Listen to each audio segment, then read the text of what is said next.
ప్రతిరోజు ఈ కవర్లో అయితే ఫోన్ పెట్టి వీడియోస్ అయితే తీసుకుంటాను. 30 డేస్లో ఎంత సంపాదిస్తానని చెప్పాను కదా, ఇది డే 7. మా దగ్గర బండి లేదు కాబట్టి ఎప్పటిలాగే రోజు షాప్కి నడుచుకుని వెళ్ళిపోయాను. నాకు వీడియోస్ తీయడానికి ఎలాంటి కెమెరామెన్ అయితే లేడు. ప్రతిరోజు ఈ కవర్లో అయితే ఫోన్ పెట్టి వీడియోస్ అయితే తీసుకుంటాను. నా డైలీ రొటీన్ ఇదే. ఇంకెప్పటిలాగే షాప్ అంతా క్లీన్ చేసుకుని మంట అయితే పెట్టేసుకొని షాప్ని అయితే సర్దేసుకున్నాను. ఇంకా అలా కూర్చొని ఏం చేయాలని ఆలోచిస్తుంటే ఇలాగ మా సిస్టర్ వాళ్ళు అయితే 1 గంట తర్వాత వచ్చారు.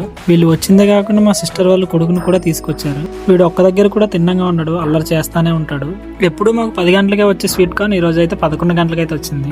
ఇంక చేసేదేం లేక స్వీట్ కార్న్ దించేసుకొని సేల్ చేయడం అయితే స్టార్ట్ చేసేసాం. టుడే మార్నింగ్ సేల్ అయితే అంత ఎక్కువ అయితే ఏం కాలేదు. ఇంకా అలా ఆఫ్టర్నూన్ లంచ్ అయితే కంప్లీట్ చేసేసుకున్నాను. మా ఘాటీలో అబ్బాయిలే కాదు అమ్మాయిలు కూడా కష్టపడతారు. మాకైతే ఆఫ్టర్నూన్ నుంచి ఈవినింగ్ వరకు సేల్ అయితే చాలా బాగా జరిగింది. ఈవినింగ్ 4 ఆ టైంకి టీ కంప్లీట్ చేసుకుని షాప్ అయితే సర్దిసుకున్నాం ఇంటికి వెళ్ళిపోవడానికి. టుడే సేల్ అయితే ఓన్లీ 1600 మాత్రమే అయింది. మీలో ఎవరికైనా లంబసింగ్ లో రూమ్లు కావాలన్నా టెంట్లు కావాలన్నా నన్ను అయితే కాంటాక్ట్ అవ్వండి. ఓకేనా గాయస్, బాయ్ అందరికి.